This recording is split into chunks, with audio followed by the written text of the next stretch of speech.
Imagine retiring to a quiet town, only to stumble upon a decades-old mystery that could shatter everything you thought you knew. That's exactly what happened to Eleanor. But here's where it gets interesting. Let her go before I make the news tonight. Richard Wallace's voice cracked through the alley like a shot of bourbon. Smooth, sharp, and impossible to ignore. He stood there, tall and still, his overcoat fluttering in the wind like a warning, under the pale flicker of a broken street lamp. His silver hair gleamed, but his eyes, icy and steel, were what made all three men freeze. The thugs were mid-motion. One had Anna by the wrist. Another was rifling through her torn backpack.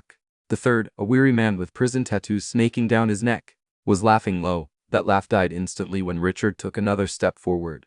"This ain't your damn business, Gramps," the tattooed one snapped, yanking Anna's arm. Richard didn't blink.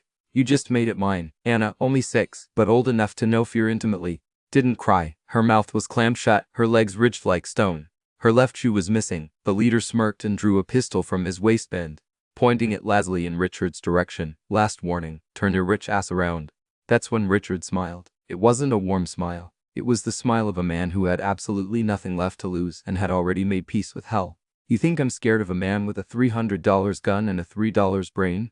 he said calmly, and then without warning hurled a nearby trash can lid with shocking precision right into the gunman's wrist. The pistol laddered to the ground. Chaos erupted. Richard moved fast, faster than any 4 or 5-year-old billionaire had any business moving. He grabbed the closest thug by the jacket collar and slammed him into the wall so hard the bricks cracked. The tattooed one swung at him with a crowbar, but Richard ducked, swept his leg, and dropped him face first into a pile of shattered glass. The third man turned to run, but not before Richard's voice stopped him cold. "Tell your boss that this girl is off limits. You come back for her. I burn down everything you love." The man bolted into the night. Anna stood frozen, shivering, her small body trembling uncontrollably now that the danger had passed. Her left knee was bleeding, a small gash ran down her cheek. Still she didn't cry. Richard knelt beside her. "You're okay now?" She stared at him wide-eyed. "Are you a bad guy?" He looked away for a beat. "Not tonight." They walked in silence for 3 blocks until he noticed her limping. Without asking, he lifted her gently into his arms. She didn't resist. Not even a flinch. At the corner, a cop car turned slowly past them. "Should we tell the police?" he asked softly. "No," she snapped, startling him. "They don't believe me. They took my cousin and said he ran away. But he didn't. He screamed when they put him in that van." Richard's chest tightened. He brought her into a small diner, one of those forgotten places tucked under a freeway overpass. The kind where time stood still and nobody asked questions. The waitress, an older black woman with sharp eyes, took one look at Anna's bloody knee and didn't even bother with a menu. "Sweetheart, I'll get you a hot chocolate and a grilled cheese." "On the house," she said before turning to Richard. "You don't look like someone who usually eats here." "I don't," he admitted, "but maybe I should." They sat in the booth by the window. Outside, sirens wailed faintly. Richard noticed the television in the corner flashing local news. Another child missing again from East Baltimore. No suspect, no updates. When the food arrived, Anna didn't eat. She just stared at the window's reflection, then slowly opened her backpack and pulled out something wrapped in a towel. Richard leaned in. It was a voice recorder, old, dusty, but functional. She said if something happened to her, I should keep this safe. Anna whispered. She recorded them. "The men." One of them said, "Your name." He blinked. "What?" She said. "If anything happens to me, find Richard Wallace. He owes me the truth." Richard took the recorder and pressed play. Static, then a voice, female, tired, afraid. "They said the kids would be okay. But I saw the van. I saw the crates. This isn't charity. It's trafficking. And if you're listening to this, Richard Wallace, then you ignored every warning." He froze. Her name returned to him like a ghost. Janine Brooks. The cleaning lady he fired 10 years ago. The one who had sent complaints to her. The one they'd silenced with a severance package and a non-disclosure agreement. "She was my mom," Anna said quietly. "She said you weren't evil, just too rich to care. If you feel for the character, hit the like button to show your support and comment below where you're watching this from. Who knows, someone nearby might be watching, too." Don't forget to subscribe for more powerful stories like this. Richard leaned back, gripping the edge of the table. His pulse was pounding in his ears. He looked at her, this brave little girl sitting there in a borrowed tardis and bloody socks. And he thought of his daughter gone these many years. He remembered her laugh, her tiny voice calling him daddy with complete trust. The same trust now flickering in Anna's eyes. "You've got nowhere to go tonight, do you?" he asked. "No, sir." "Then you're staying with me." She tilted her head. "Won't that be weird? A rich white guy taking in a black kid?" Richard chuckled dry. "Tired. Weird doesn't scare me anymore." She finally smiled just a little. And as the waitress slid the check across the table, Richard looked out into the fog beyond the diner window and whispered, "God help whoever comes after her again, because I won't just stop them. I'll bury them." That night, Baltimore remained quiet, but something beneath its surface began to tremble. A reckoning was coming, and it started with a little girl named Anna and a billionaire who finally woke up. The hallway of Richard Wallace's penthouse was dimly lit, its sleek floors silent beneath his footsteps as he carried Anna through the front door. The building's night concierge had raised an eyebrow, but said nothing. Years of working for the reclusive billionaire had taught him one thing: don't ask questions. Anna looked around with wide, unblinking eyes, marble floors, high ceilings, a living room that could hold her entire school cafeteria. In the corner, a fireplace crackled to life with a remote click, spreading a soft amber glow across the room. "You live here?" she asked, her voice hushed like she'd stepped into a cathedral. "I do," Richard replied, "and for tonight, so do you." He set her down gently on the edge of the leather couch. She immediately pulled her knees up and wrapped her arms around them. He watched her for a moment, so small yet already carrying something ancient in her eyes. "I'll get the first aid kit," he said, when he returned. Anna was exploring a photo on the mantel. It was dusty, its frame askew. She wiped it gently with her sleeve. A woman with dark hair smiled back, arms wrapped around a girl no older than Anna. The girl's eyes were light brown, her grin crooked and wild. "Is that your daughter?" she asked without looking away. It was. His voice was low. "What happened?" "She died 5 years ago. A drunk driver." He paused. "We were on our way to a father-daughter recital. I was running late. She begged me not to speed. I didn't listen." Anna didn't respond, just kept staring at the picture. Then with surprising gentleness, she whispered, "She looks kind." She was. They sat in silence while Richard cleaned the scrape on Anna's knee. She winced once but didn't cry. The cut wasn't deep, just messy. As he dabbed the antiseptic, she finally asked, "Do you believe in bad people?" "I've met a lot of them," he said, "but I don't believe anyone starts out bad. My mom said some people get paid to forget how to care." Richard paused mid-motion. She wasn't wrong. She worked cleaning offices. She said she saw something papers about a foundation that was pretending to help kids. But the kids kept disappearing, so she tried to tell someone. "I know," he said quietly. "I think she tried to tell me. And I think I ignored her." Anna looked up sharply. "Then why are you helping me now?" He thought about it. The answer wasn't simple. Maybe it was guilt. Maybe it was grief. Or maybe it was that in a single night, this child had reminded him what it felt like to matter again. "Because it's not too late.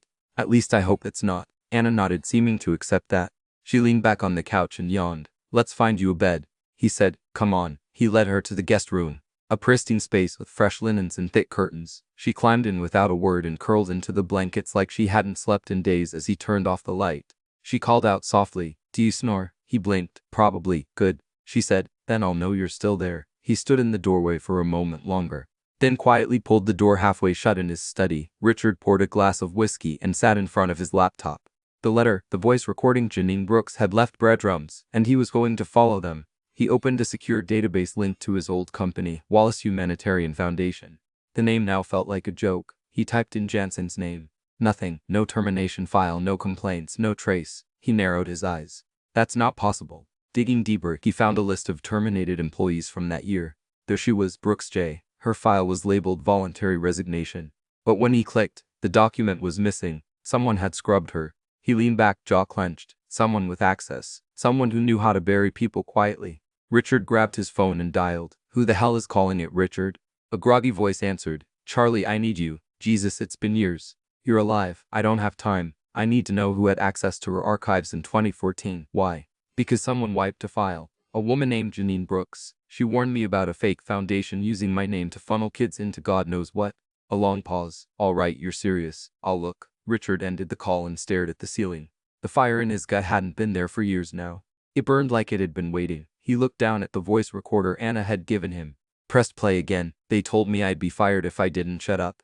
But I saw those boxes labeled medical supplies, but no paperwork. Just names. Children's names." He paused the tape. There was another name under the recording label. Harris, executive level. Richard's hands curled into fists. Harris was one of his oldest board members, a man he trusted. The same man who convinced him to delegate oversight on community projects years ago. A sudden knock pulled him from his thoughts. He opened the study door to find Anna in her pajamas holding the dusty picture frame. "She looks like me," she said softly. Richard looked at the photo. For the first time in years, he saw it. "Yes," he said. "She does." Anna hesitated, then stepped forward and handed him the frame. "Maybe she sent me to you." He didn't know what to say. Instead, he knelt, pulled her into a gentle hug, and whispered, "She would have liked you." Anna hugged him back. In that moment, something unspoken passed between them, not quite healing, but the first fragile step toward it. And Richard Wallace, once the man who turned his back on the world, now had a reason to stay awake. There were names to uncover and debts to pay. The next morning, broken soft, silvery light over Baltimore, Richard stood at the kitchen island. frying eggs and glancing occasionally toward the hallway. He hadn't cooked in years. Most mornings, his meals came from chefs or hotel lounges, but today, there was something grounding in the sizzle of butter and the scent of toast. Anna walked in slowly, her tiny feet barely making a sound on the hardwood floor. Her hair was a bit wild, and she wore one of his oversized white t-shirts tied at the waist with a belt she'd found on the closet door. She looked both awkward and determined. "Morning," she mumbled. "Morning," Richard replied, flipping an egg. "You like yours scrambled or sunny side up?" She hesitated. "I don't know. You ever had eggs? Not like this." "Not in a kitchen like this." Richard paused. He hadn't considered that. "Well, we'll try both and see what sticks." Oh, he plated a little of each, added some strawberries and set the dish in front of her. Anna climbed onto the stool with more grace than she'd shown the night before. She ate slowly, methodically. "You don't have to eat it all," he said. "I will." She looked up at him. "Waste is sin." "That's what Mama used to say." "Smart woman," he murmured, sipping his coffee. They ate in silence for a while before Anna set down her fork and opened her backpack again. She placed the voice recorder on the counter. Then, from a hidden inner pocket, she pulled out something else. A small leather-bound journal tied with a shoelace. "My mom wrote in this every night," she said, even when she was scared. "I couldn't read it before, but maybe now you can." Richard gently untied the lace and opened to the first page. The handwriting was shaky but strong. Dates ran down the margins and under each was a flurry of observations. The 14th of January, met with a woman from finance, said the medical supply shipments don't match the invoices. She warned me not to ask questions. The 2nd of February, 3 kids from the tutoring program didn't come back. Nobody asked why. I did the 17th of February. Richard Wallace is either blind or scared. I left a message. No reply. The 1st of March. I think someone's watching my building. Anna said she saw a man with a camera. Richard's hands trembled. He flipped to the last entry, the 5th of April. I mailed the letter today in the recorder. If anything happens to me, I hope Anna finds him. God forgive me if she doesn't. He closed the journal and took a breath. Your mother was brave, he said quietly, and smarter than a lot of people I paid 6 figures. She said, the people who run your charity were lying. Richard nodded. They used my name to build trust. I signed off on programs I didn't understand. That's on me. Anna fiddled with the strawberry stem. So what now? He looked at her, truly looked, not as a child, but as the living thread of a woman who had once tried to do the right thing and been punished for it. Now, he said, we find out who buried your mom's truth. He rose and went to his study, returning with a sleek tablet. He placed it on the counter and pulled up a digital archive of financial reports from the Wallace Humanitarian Foundation. He hadn't touched these documents in years. They had been handled by a team he trusted or thought he did. See this? He zoomed in on a budget line labeled International Child Wellness Initiative. It looks good on paper. Donations, supplies, medical aid, but the invoices are generic. Too generic. And the vendor names, they're fake, I can tell. He tapped through a series of payments here. $1.02 million to a shell company in Delaware. That's not a clinic, that's a cover. Anna leaned closer, her small brow furrowed. Someone's hiding something big, he said. And if we find out who's signing these, we get answers. He copied the files to a secure drive, then picked up his phone and dialed Charlie again. Did you find anything? Richard asked without preamble. Yeah, Charlie replied, voice tense. The only person who had deletion privileges for her archives in 2014 was a guy named Harris Crane. Ring a bell? Too well, Richard said. He's the one who brought Janine to my attention back then. Claimed she was stirring up unrest. Well, he's still active, Charlie continued. And get this, he's listed as executive director of that International Child Wellness program. Richard's pulse quickened. Send me everything you have. Already did. He hung up and turned to Anna. We've got our first name. That afternoon, they drove together in a black Lincoln Town car from Richard's private fleet. He called in a favor old security detail, discreet and loyal. The car dropped them off at a modest townhouse in the upscale part of town. Harris Crane's official residence. Stay here, Richard said. Lock the door. If I don't come back in 10 minutes, call this number. He handed Anna a contact card. She nodded, serious beyond her years. Richard walked to the door and rang the bell. A moment later, Harris answered, dressed in golf clothes, sipping a glass of scotch. Richard, he said, eyebrows raised. I didn't know you were still alive. Nice to see you haven't lost your sense of humor. Harris, to what do I owe the honor? Harris leaned against the doorframe. I want to talk about Janine Brooks and about the money you've been funneling through fake foundations. The smile vanished from Harris's face. That's a heavy accusation. I've got copies of the books, the journal, the recordings, and her daughter is sitting in my car. You've made a mistake, Harris said coolly. Walk away. You still can. No, Richard replied. Not this time, Harris sighed. Then I guess you've decided to die twice. The door slammed shut. Richard stood for a moment, his hands clenched. Inside the car, Anna pressed her face to the window. He looked scared. She said, he should be, Richard replied as he climbed in. He just lit the fuse. And as the car pulled away, neither of them noticed the black SUV creeping down the opposite end of the block. Its tinted windows watching, waiting. It wasn't until the third block that Richard noticed the black SUV behind them. At first, it had kept a safe distance, blending into traffic like any other car on the road. But now, it was mirroring every turn, every lane change, with the precision of a predator. Waiting for the perfect moment to strike, Richard glanced at the rearview mirror again. "Buckle up," he said to Anna, who was sitting quietly in the back seat with her backpack clutched to her chest. She looked up. "Are they following us?" "I think so." He tapped the screen on the dash and spoke calmly. "Ethan, take the long route home. Let's find out if we've got company." Ethan, the driver, former Navy, now part of Richard's private security team, nodded and took the next left into a series of winding residential streets. Anna peered through the back window. Same car still there. Richard's jaw tightened. "They're getting bold." 10 minutes later, as the Lincoln rolled down an empty industrial road, the SUV suddenly accelerated. "Hold on," Richard said. The SUV swerved ahead. Cutting them off, two masked men jumped out, guns drawn. Richard didn't hesitate. He slammed his hand down on the emergency lock and opened the glove compartment. Inside was a concealed pistol, standard security protocol for his team. "Stay down, Anna," he ordered as he threw open the door and stepped out. The first man raised his weapon. "Give us the girl now." Richard aimed, voice level. "You picked the wrong billionaire." A single warning shot cracked into the air. The men ducked, startled, then scattered as Ethan fled the gas and clipped the side of the SUV, sending it skidding across the asphalt. Richard dove back inside the Lincoln just as the tires squealed and the car surged forward. Behind them, the black SUV struggled to recover. Ethan made a hard right, disappearing into the maze of side streets. Anna was curled into the back seat, her tiny body shaking. Richard turned and reached for her hand. "You okay?" She nodded slowly, eyes wide but dry. "They were going to take me. Just like my cousin." Richard's stomach turned. "Not on my watch." Back at the penthouse, security protocols were activated. Richard's head of security, a stoic man named Delgado, scanned the building perimeter and secured all entry points. Anna, now in fresh clothes and sipping warm tea, sat on the couch wrapped in a heavy blanket. "They found us fast," Richard muttered, pacing the room. Delgado nodded. "Someone's monitoring your movements. Could be Crane, could be bigger." Richard turned to Anna. "Why would they want you beyond what your mom recorded?" Anna looked down. "Mama told me." There was a list, names, kids who disappeared.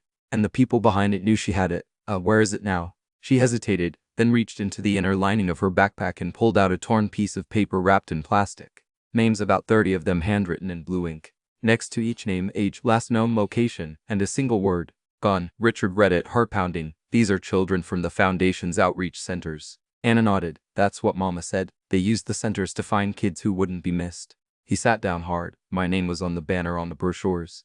Delgado's voice was low. "We need to take this to the press." "No," Richard said. "Not yet. We need more. If we go public now, they'll bury the rest or worse, disappear the people who could help us." Delgado nodded. "Then we dig quietly." Anna yawned and leaned into the blanket.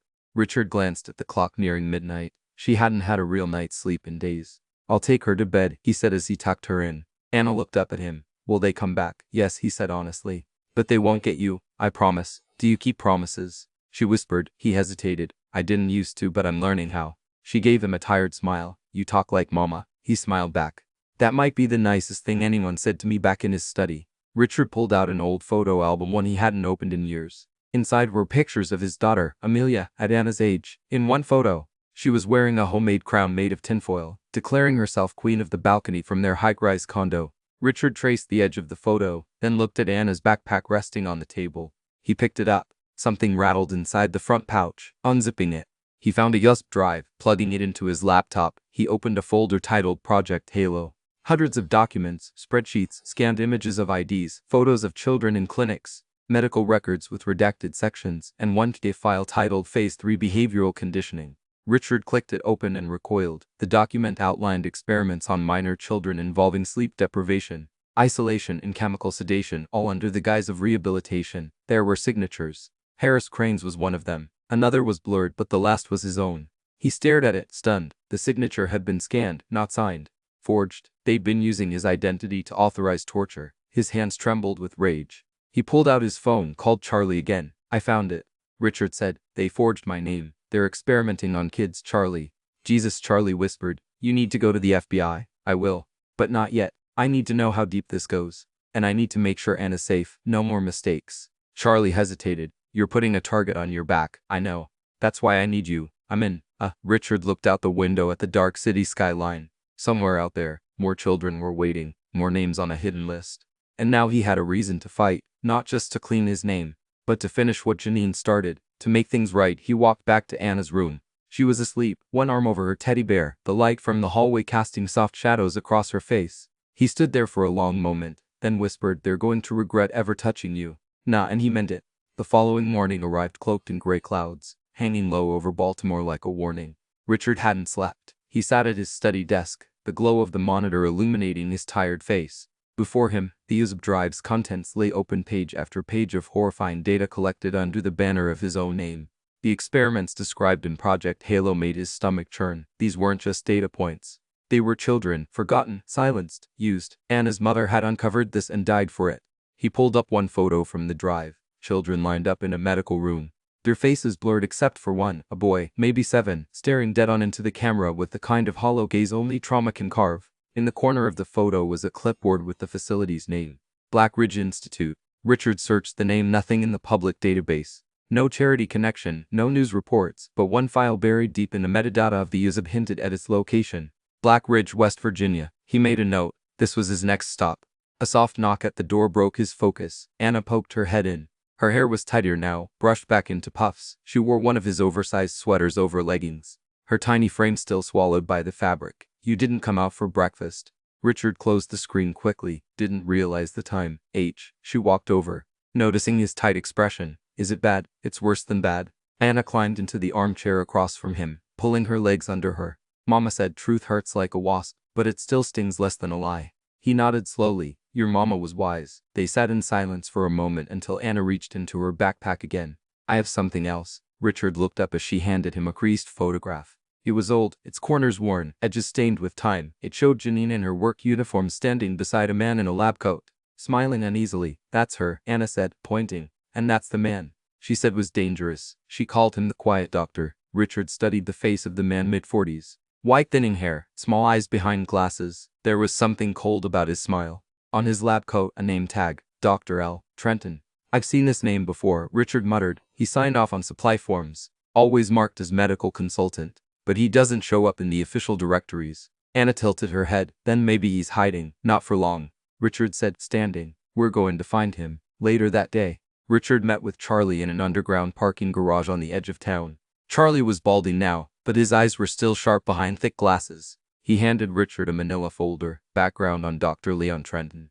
No practicing license in the US since 2011. Lost it after a malpractice suit involving undocumented testing on minors in El Paso.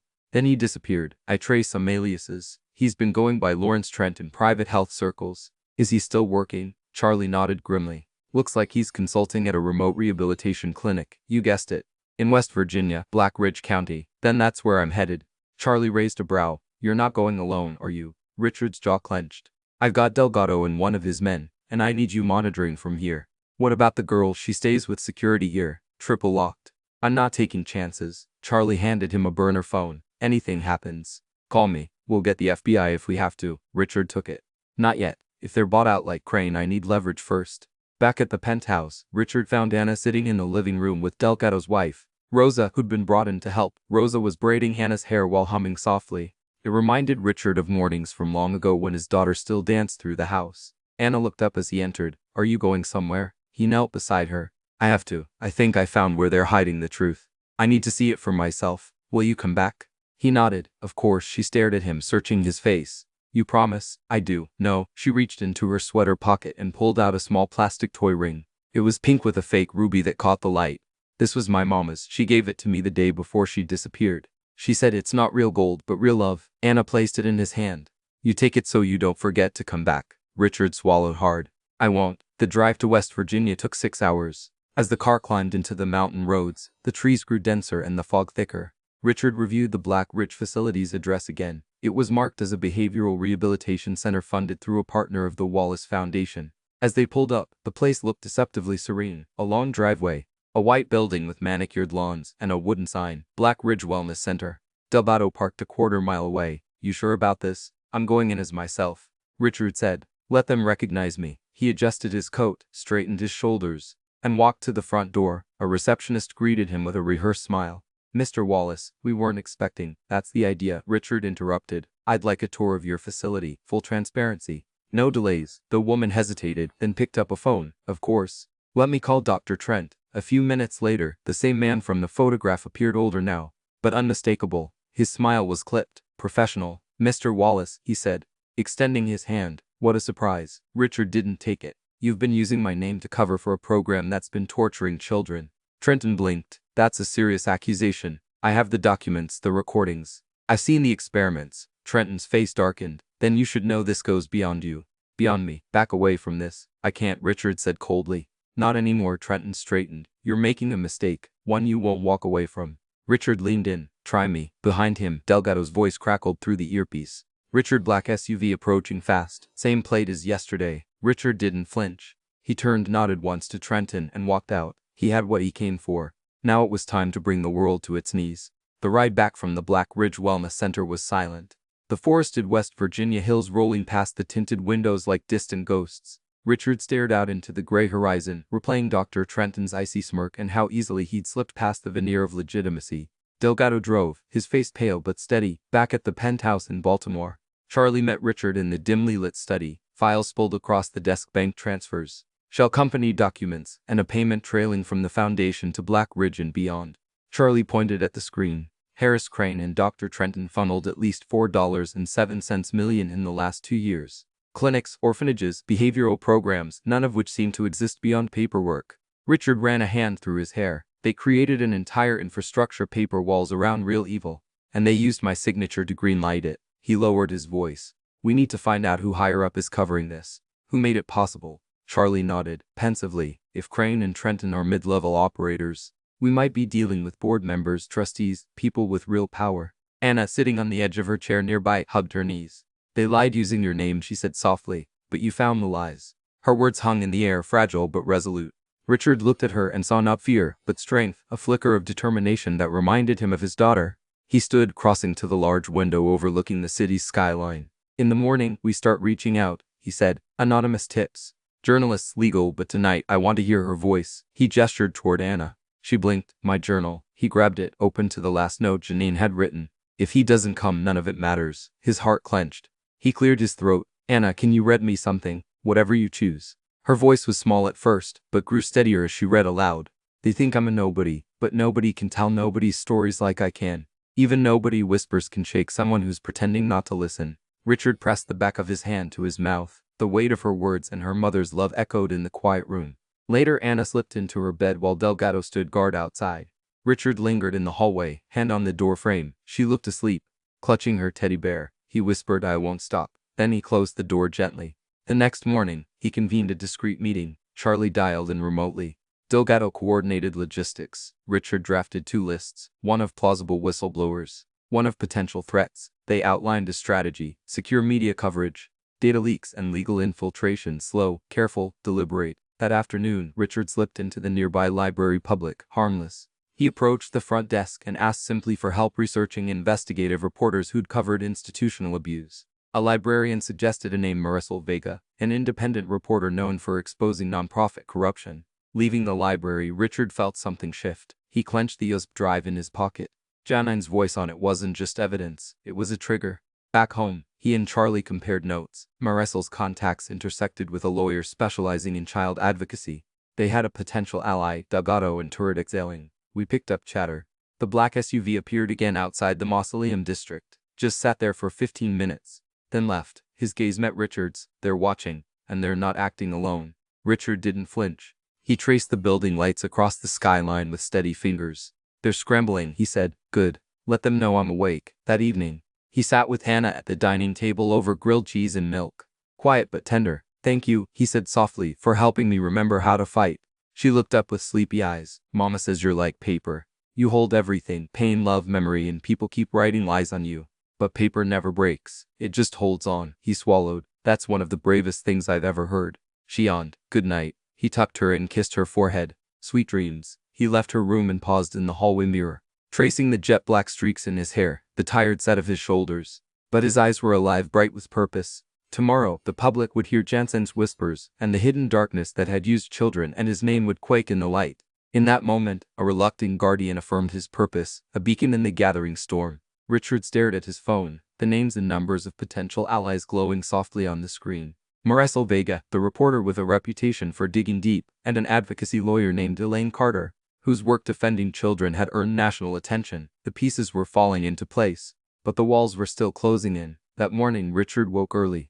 The term's donor stewardship brunch sprawled across his calendar. In normal times, it would have felt comfortably routine. Today, to him, it felt like the last safe spot.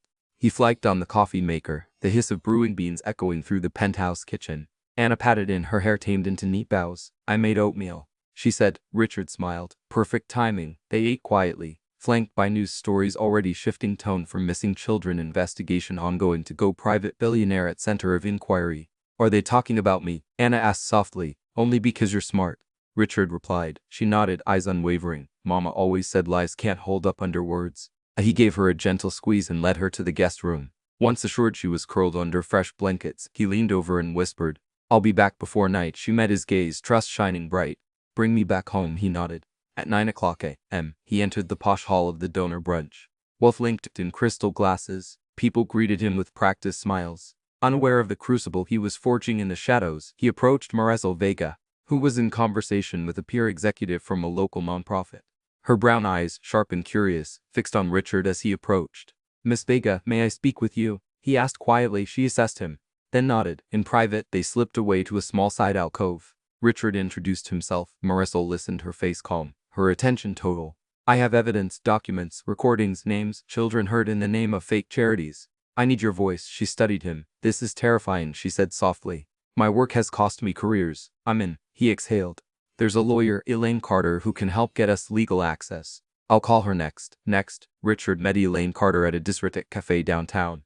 Elaine was in her 50s with a commanding presence. Faint laugh lines circled her eyes. Evidence of the fights she'd won and the grief she'd carried. "When you called me with the words experimentation, I cleared my calendar," she said, voice calm but unshakable. They spent hours inside a back room. Richard laid out the files. Elaine traced through institutional ties, searching for cracks in the legal armor protecting Black Ridge Wellness Center and its sponsors. "If we release this now," she cautioned, "they'll retaliate. We need a whistleblower plus a way to make it public at the same instant it becomes unassailable." He nodded.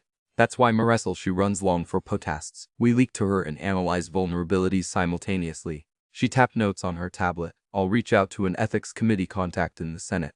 We push there, force them to investigate. It's slow, but the machinery works in increments." That afternoon, Delgado delivered news. The black SUV had been spotted near Elaine's office and Marisol's apartment building. They tried approaching her. Delgado said they know. A cold knot settled in Richard's gut.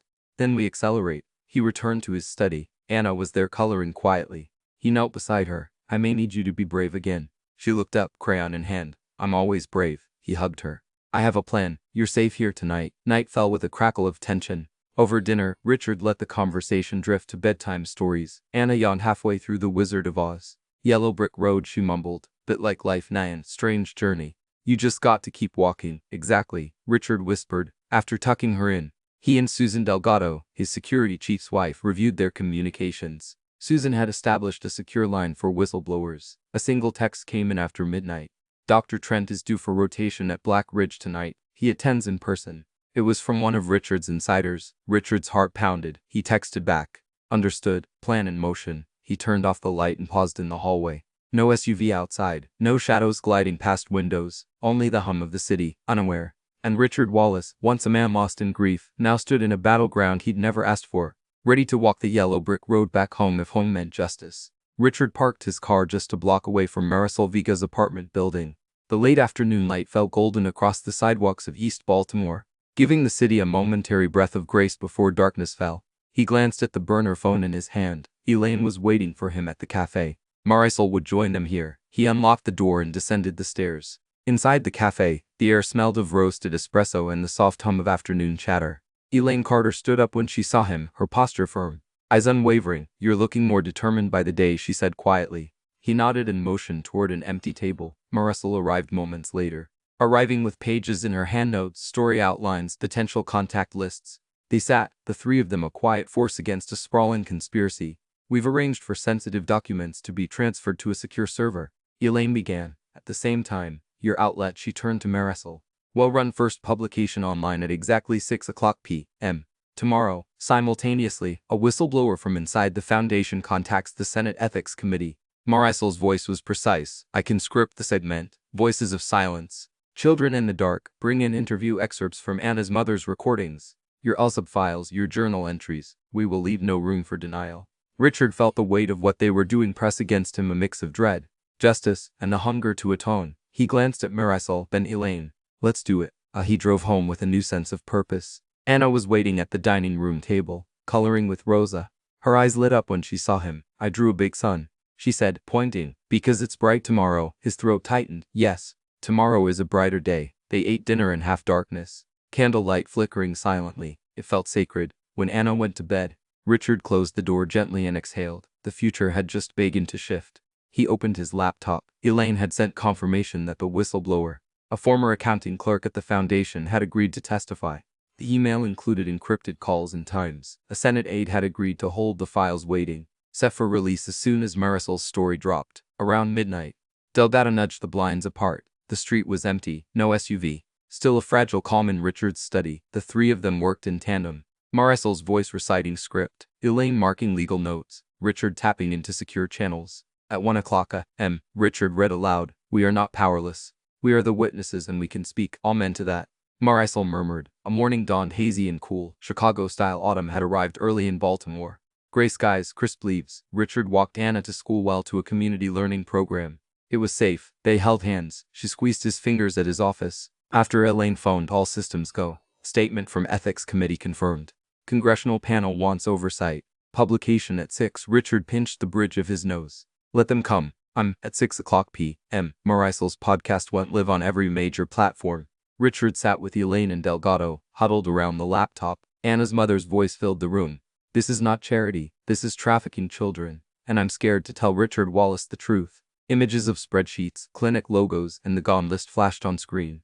The story's banner Project Halo using innocence as experiment. Within minutes, notifications pinged, non-stop shares, comments, presses, news aggregators. Elaine monitored the Senate logs. Confirmation of oversight hearings. At home, Richard sat across from Anna, who watched the ticker crawl across the television. Senate hearing scheduled. CEO Crane resigns amid scandal. Investigation spreading. Anna turned to him. Mama believed you'd come back. And you did. Richard swallowed the lump. Yes, darling, I did. News anchors on the television creeped trauma, legal reform, and the ugly truth hidden behind fake charities. Richard reached for Anna's hand. She rested the toy ring on his finger, the ring he promised to keep. It glowed under the lamplight, and for the first time in a long time, Richard felt the warmth return to his heart. The morning light in Baltimore was soft and cautious, as if the city itself tread carefully after the storm unleashed. The night before, Richard visited Anna in the guest room before everyone had woken. She lay under her blankets, eyes fluttering, dreaming. He stood there briefly, brushing a lock of hair off her forehead, silently, promising he wouldn't fail her.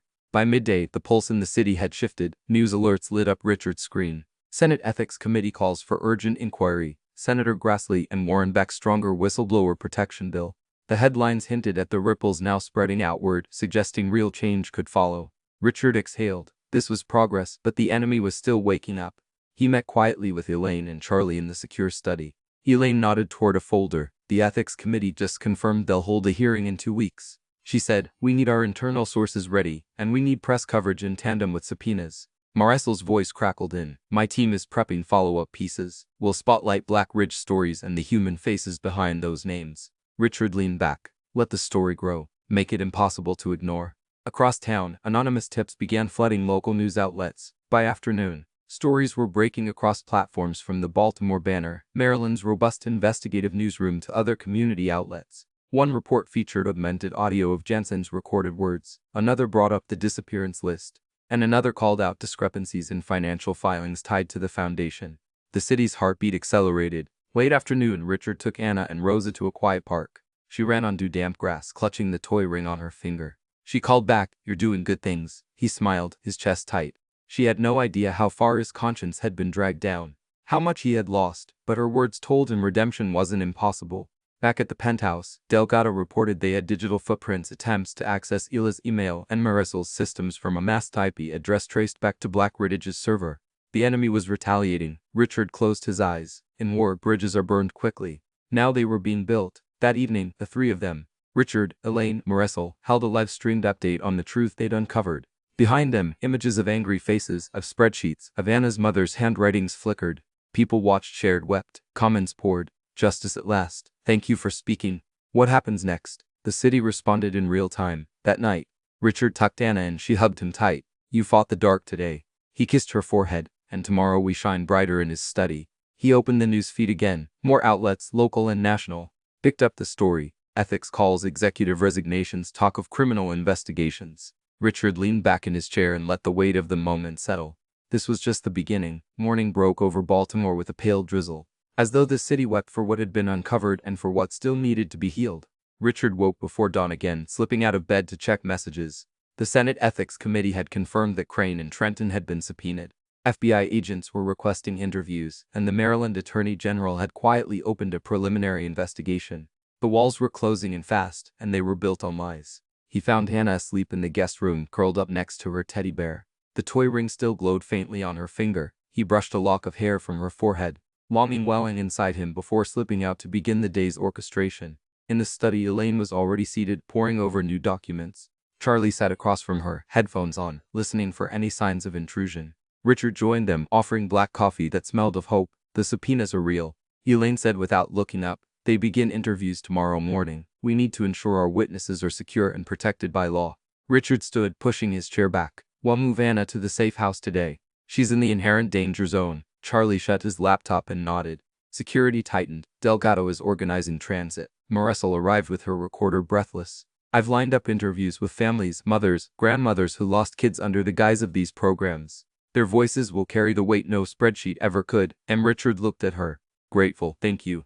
This is where truth becomes real. Anna waited in the secure car, Rosa beside her. The driver eased them across town, lights flashing quietly under police escort. She held Rosa's hand, not speaking, but looking out the window, absorbing the rain-blurred streets of a city, waking to its own awareness. Upon arrival at the safe house, a discreet townhouse staffed by trusted personnel and local advocates, Anna was met with warm faces and a small tea setup. A soft quilt and new pajamas awaited her. She hugged Rosa tight. You're safe now, Rosa whispered. Anna nodded, ducking into her pajamas. A new bed lay waiting for her, soft with beer-shaped pillows and a storybook on the nightstand. The little engine that could. Back at the penthouse, Richard met with Elaine and Charlie. We bought a window. If our next move goes well, it will fracture everything. Elaine outlined the plan. We need Crane and Trenton's emails, phone records, anything proving coordination and awareness. Marisol will blend archival news segments with exclusive audio in tomorrow's follow-up.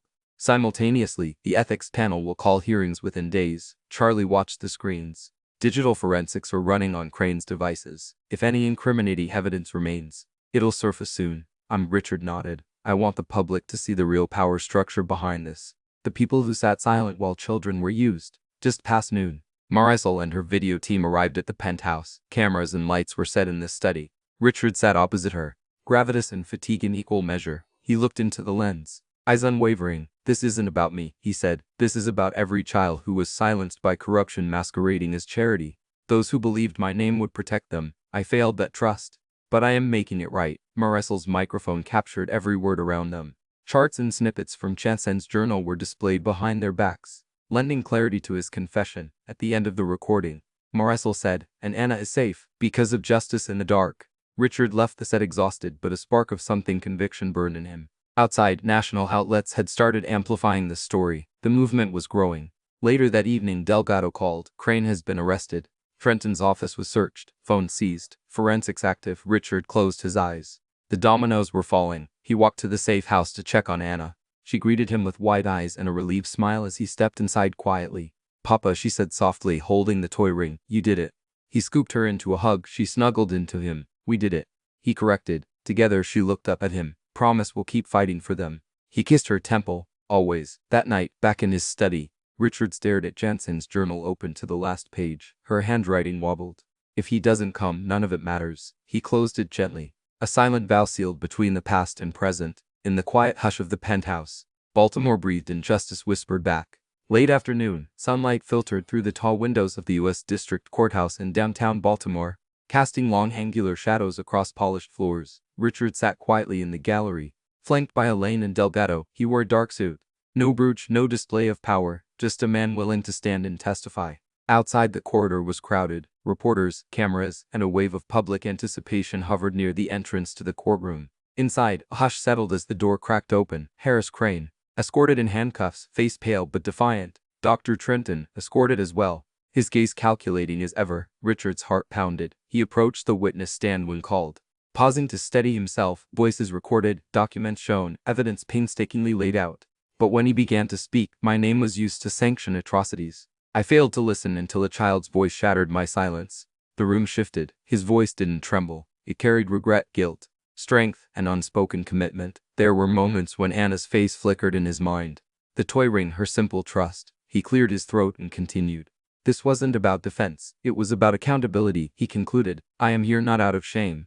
Though I carry plenty, I am here for her, for Anna, and all the children who deserved better. A murmur rippled through the gallery. Family members of missing children quietly wept. Journalists scribbled. The judge nodded gravely and asked the prosecutor if they had further questions. They did not. Later in the judge's chambers, Richard watched as the room teetered between hope and rupture. Crane's attorney asked for bail, saying Crane was cooperative. The judge denied it, citing risk of tampering and public impact. Trenton, who had planned to plead ignorance, found himself cornered when Elaine offered documents showing repeated signature forgeries and audio proof from Jansine's recordings. The judge ordered him held without bail and set hearing dates for both men. Shortly after, Richard exited the courthouse into the cold Maryland air. Reporters swarmed, but he climbed into his waiting car beside Elaine and Delgado. He didn't speak until the doors closed. They're not getting off, Elaine said softly. Richard nodded, exhaustion wearing off to clarity. Not this time. That evening, he visited Anna. She sat cross-legged on the floor of the secure townhouse, flipping through storybooks. He crouched beside her. She looked up, her eyes shadowed by candlelight. Did you have to tell everyone? He reached out and smoothed a loose strand of hair. Yes, so that no one else would be hurt. She nodded. You made a promise. He lowered his voice. And I'll keep it.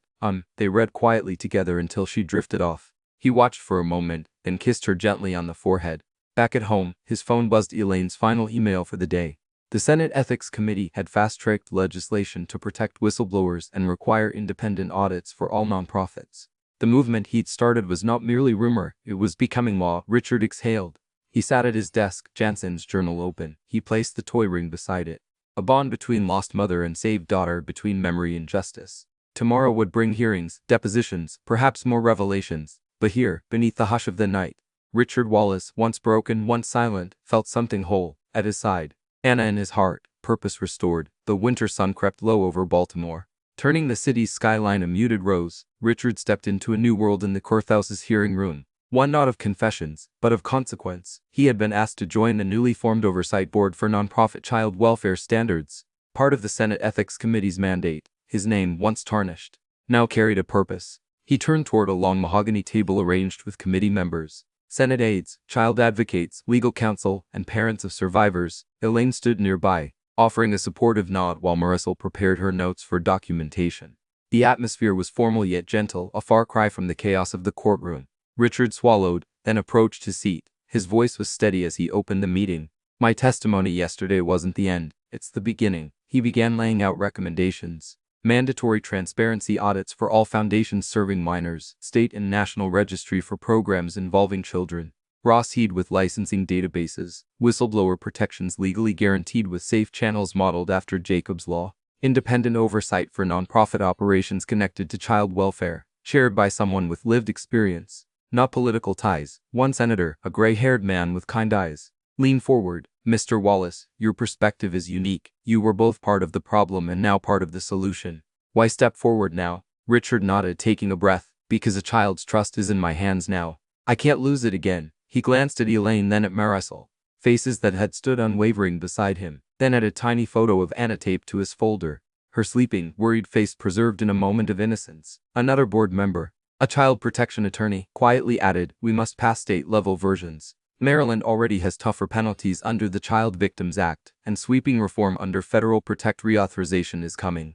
We can build on that. Richard nodded, the words weighing with gravitas. He spoke of Maryland's momentum, how the 2023 Child Victims Act stripped limitations and empowered survivors to seek justice. He connected those reforms with the 2025 Protect Our Children Reauthorization Act, which boosts funding for digital forensics labs and requires national strategies to track child victim counts. He paused. We're not just rescuing children, we're rebuilding structure so that rescue is predictable, not heroic. There was a hum of agreement.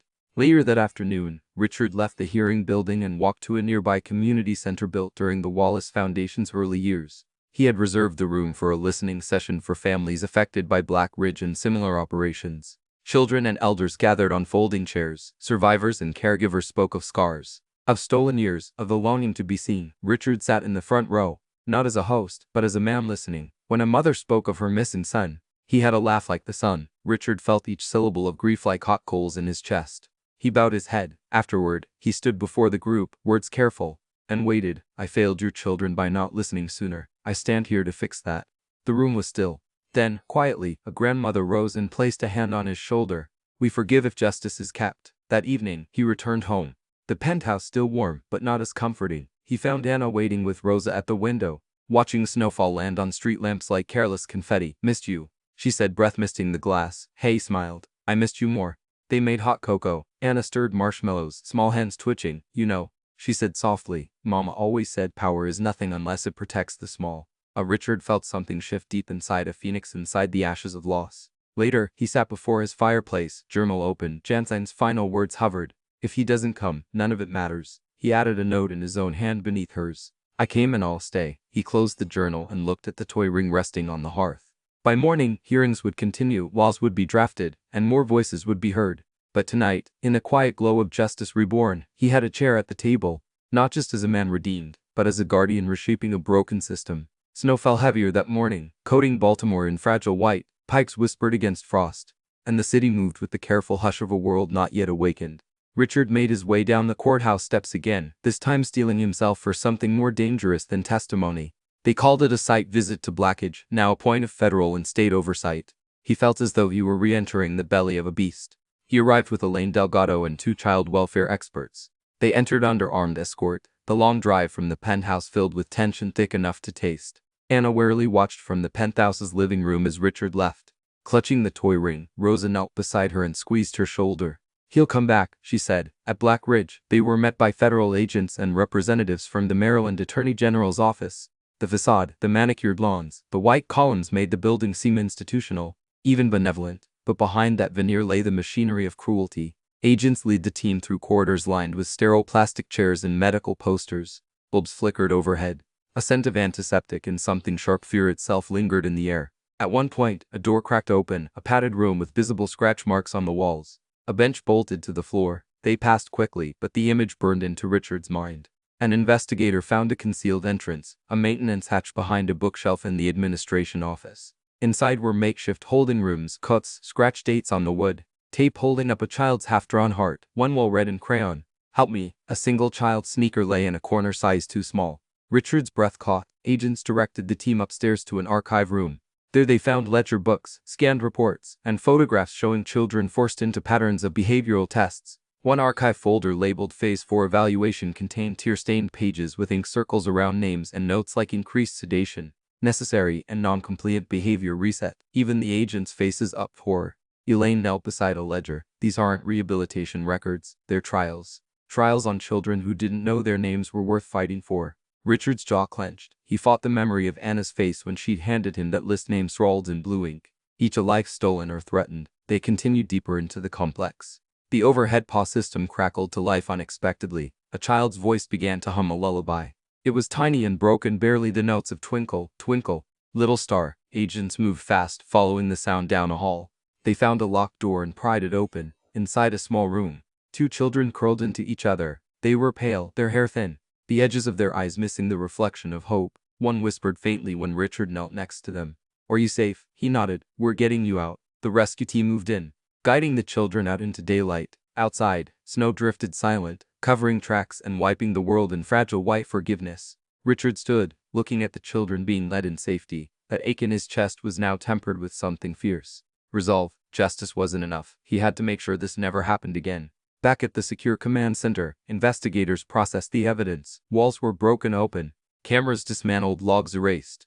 But for every attempt to hide, they uncovered proof: documented chemical dosages, behavior logs, staff assignments with notes in coded language. Phase 3 noncompliance, administer reset. Entry 47, response outside threshold, call Dr. T. Dr. Trenton's name appeared again in bold ink. Elaine turned to Richard. You've turned this into a reckoning. He nodded, voice low. So they will never forget again. That afternoon, Richard drove through freshly fallen snow to the townhouse where Anna waited. She was wrapped in blankets, drawing in a notebook. He knelt beside her. "Things are changing," he said softly, placing the toy ring in her hand. She looked up. "You saved them. I started it. They found brave people to help." She handed him her drawing. Two stick figures holding hands in front of a bright sun. The word safe now written above. He gasped with bittersweet joy. "Sunday after snow one," she nodded. "Mama always said we'd find the sun again." He brought her into a hug. His heart cracked open. "We have that night."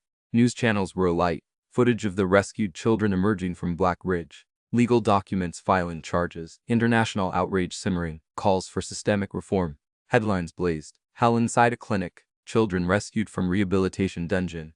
Billionaire whistleblower sparks national overhaul. Richard watched from his study window. Snow piling against the glass. The world had shifted. He turned away and opened Jansen's journal one last time.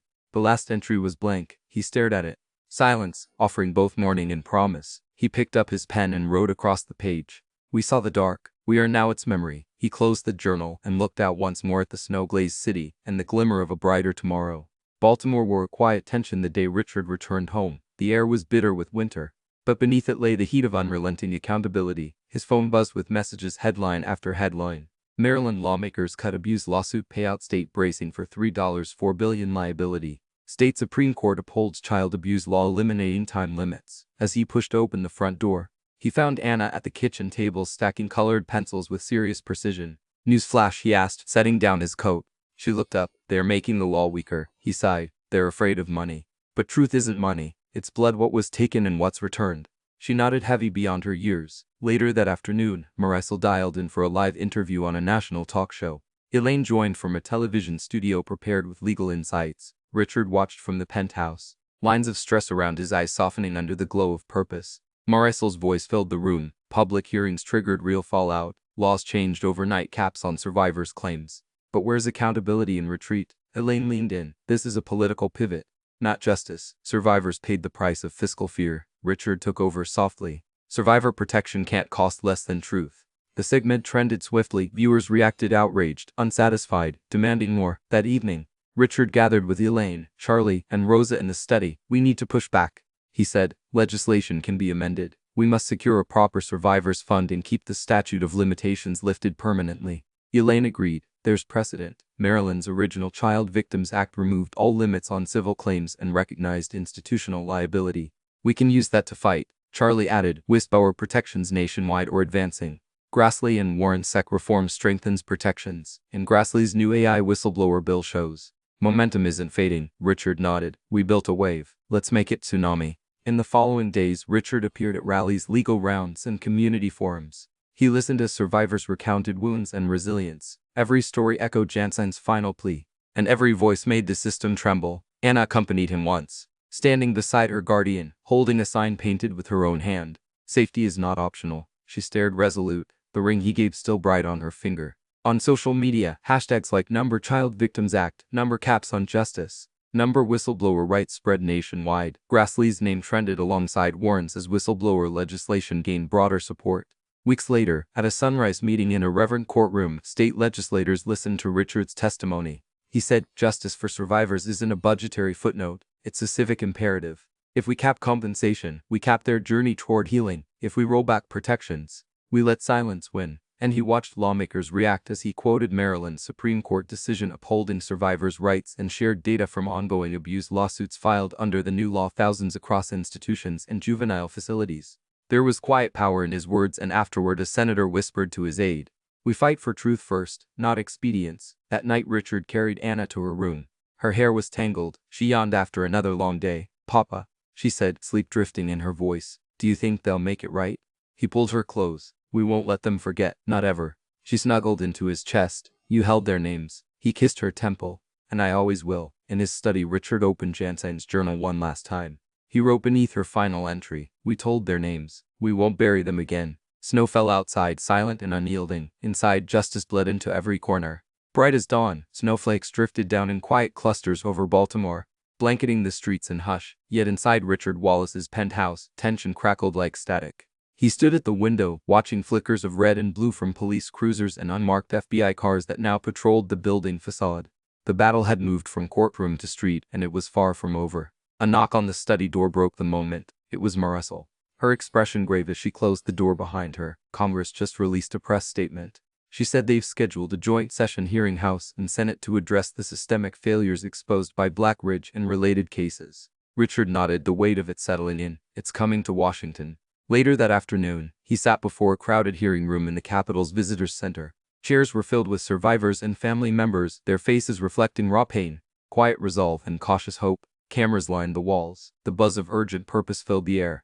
Marisol, Elaine, and Charlie were seated near him, their steady presence his anchor. When Richard was called to testify, he rose slowly, memory of Anna's face steadying him. He began. This isn't just about laws. It's about children forgotten, systems that hid their pain. I was the name those systems hid behind. I failed them. Silence fell. He continued. Today, children have names again. Survivors have a voice. Our institutions must not only recognize that pain, but be rebuilt around preventing it. After his testimony, a parents' advocates group took the stand. One mother, tear-streaked but resolute, addressed the panel. You didn't just let them keep secrets. You made them invisible. Letting that happen again is the death of justice. The panels listened, sometimes shifting uncomfortably, but the echoes of survivors' stories could not be ignored.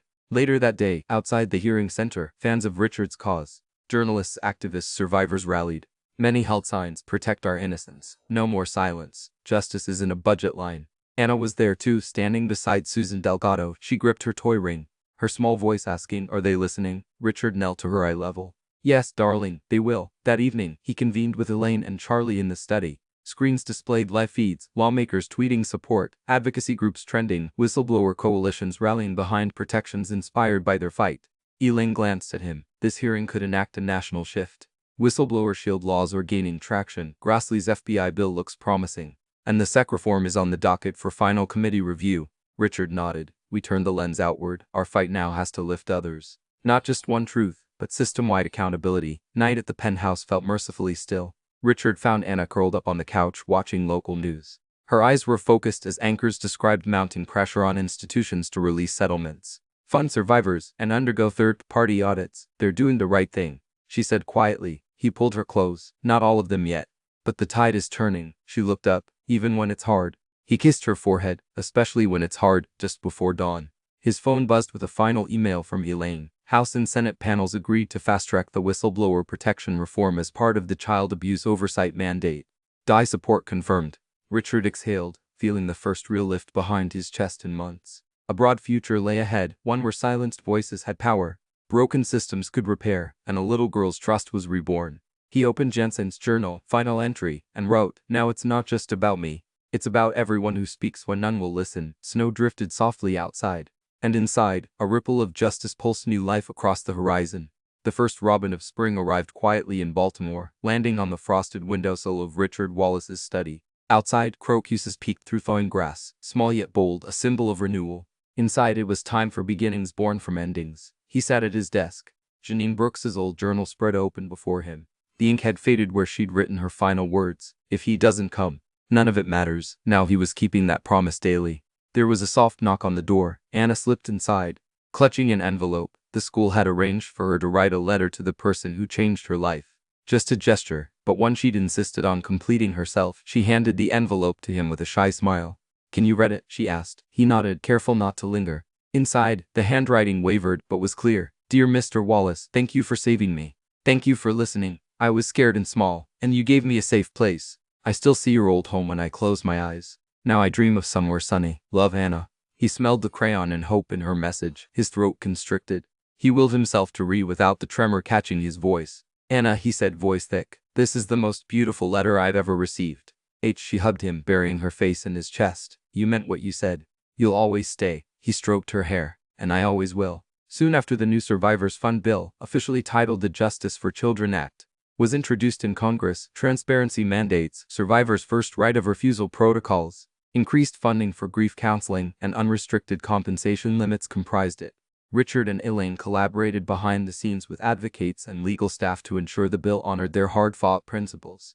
In a mid-morning video call, Senator Warren voiced her support. Richard Wallace risked everything for real justice. The nation must answer that call on stage at a press courtyard earlier that day. Richard stood beside lawmakers and survivors. Anna waved from the front row. Marisol's cameras flashed. Elaine watched from the sidelines, quietly grateful. I'm not the hero I thought I'd be, Richard told the microphones, but for those who suffered silence, I offer what mercy may remain. Your names and your story honored. Back home that evening, Anna placed the framed school letter on his desk. He looked at it while sipping chamomile tea, fragile strength, and dusty crayon. He sensed something in the pocket of his coat. Retrieving it, he found a manila envelope marked, "Do not open until you're ready." The one he'd prepared months ago for Anna if he couldn't keep his promise. He unfolded it slowly. Inside was a photograph of Janine and Anna at a yard sale, enjoying cotton candy, private happiness he'd never thought he'd see. A typed note from Janine read, "To Richard, if you find this, please tell her I loved her more than everything. I am sorry I couldn't stay. She's brave, brave like the sun." Tears welled in his eyes. He copied the photo and note into his journal. He then turned to his computer and drafted an email to be sent later from him to Anna when she's older. He typed, "Dear Anna, if you're reading this someday, know that I always kept you safe in myself." This chapter began with heartbreak and ended with hope. "You are the son I chase now. Love, Dad." He saved it, emotion balanced with resolve. Late that night, Richard returned to the Oversight Board meeting. It would reconvene to review the initial allocation of Survivors Fund resources and implementation of new safeguards and nonprofit oversight. His seat at the table, once an echo, now had presence. He sat amid lawyers, senators, parent advocates, and survivors' allies. When his moment came, he spoke softly. "Justice is not a gesture, it is a guarantee. The children we saved ahead of daylight deserve structures strong enough to ensure darkness never finds them again." A mother seated across the table nodded, eyes moist. She held a framed drawing her daughter had made of a band of hands lifting a sun. Richard squeezed the pen he held. Far more than words were being forged here. Tomorrow was being shaped that night. He tucked Hannah in. She clutched her teddy bear in the toy ring. "Think the sun is still there?" she asked. He smiled in the darkness toward the window. "Yes, and it's always been there even when we couldn't see it." She drifted off to sleep and he stood at the door watching. In the soft glow of the night light, her face was peaceful. Richard closed the journal to Jensen's entry and wrote beneath her words, "Because I did come, because she came with me." The house settled. Outside, Baltimore rested on broken ground and brave new foundations. And in the hush, he saw the sun beginning to climb. Spring had fully awakened Baltimore. The robin outside Richard's study calling insistently as if echoing the reawakened sense of justice inside him.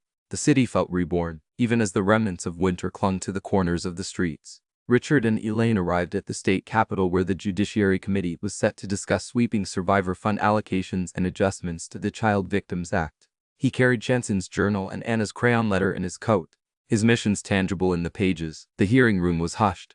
Rows of chairs held survivors and activists. Cameras and legislators watched as he entered. When he rose to speak, he began, voice quiet but resolute. "Every letter that was never sent. Every child who felt unseen, they wrote in silence. Today, we dignify their voices with action." He laid out proposals: a permanent survivors fund with no caps, sliding scale attorney fees to preserve equitable representation, annual audits for nonprofits serving children, and mandatory transparent reporting of all program data. Senator staffers whispered as he spoke, but Elaine watched, unwavering. The measure, tentatively titled Justice in the Letters Act, was born in this room. Back at home, Anna waited in the kitchen playing with her toy ring. "Was it important?" she asked when he returned. He knelt and opened Jensen's last blank journal page to her. He wrote beneath Jensen's final words, "Because I came and she came with me and you came after." Anna's eyes glistened. "You filled blank pages." He pulled her into his lap, and more are coming. A week later, the bill passed both chambers unanimously. Maryland would create a survivors' compensation fund financed in part by a surcharge on nonprofit filings, ensuring long-term sustainability. Attorney fee caps were removed for survivor equity. Independent audits would begin immediately for nonprofits with criminal penalties for cover-ups. Elaine, Marisol, and Richard watched the final reading live. Elected officials applauded. Survivors bowed their heads, tears flowing. Justice, they realized, had hair in the wind again. Anna celebrated with Rosa at the penthouse rooftop garden. They planted crocuses in raised beds. Anna buried her toy ring among the bulbs. "So the sun always has a place," she said. Richard watched, smiling. "You're teaching me more than I ever taught you." That evening, he opened a sealed envelope he'd written months ago. Inside was a photo of Janine and Anna from a yard sale. Moments of stolen joy before all the pain. His typed letter to Anna when she'd be grown read, "Dear Anna, if you're reading this someday, you are the son I chase now." Tears filled his eyes. In the quiet depth of the night, he whispered to the stars above, "I kept my promise." The next morning, Washington, D.C. called Congress was anchoring a national bill modeled on Maryland's press coverage. Hailed it as the Wallace Doctrine, systems protecting survivors and avoiding past failures. Richard sat in on the drafting, humbled. Snow had melted. Crocuses bloomed. Jensen's final page in the journal, now filled by them, both names honored. Unfinished letters finally sent. Spring in Baltimore had blossomed fully into a day that felt hopeful and alive. The early morning sun filtered in through the penthouse windows, filling the rooms with warmth and light. Richard walked through the living space where Anna was gently humming while sketching flowers in a notebook. The new cushions and bright curtains spoke of comfort regained, of a world pieced back together. It was the morning of the inauguration ceremony for the new Wallace Journalism Scholarship Fund, a living legacy intended to support students from underprivileged backgrounds who aspire to careers in investigative journalism. Richard had helped create this in Jansen's name, honoring her courage with opportunity. Anna watched from the living room, eyes bright. He squeezed her shoulder gently and said, "All set?" She looked up, excited. "Will you talk to them like you talk to me?" He smiled, chest tightening. "I'll try." The garden outside the community center was lush with sprouting flowers, mirroring the hope that the scholarship represented. Inside, the ceremony was modest but heartfelt.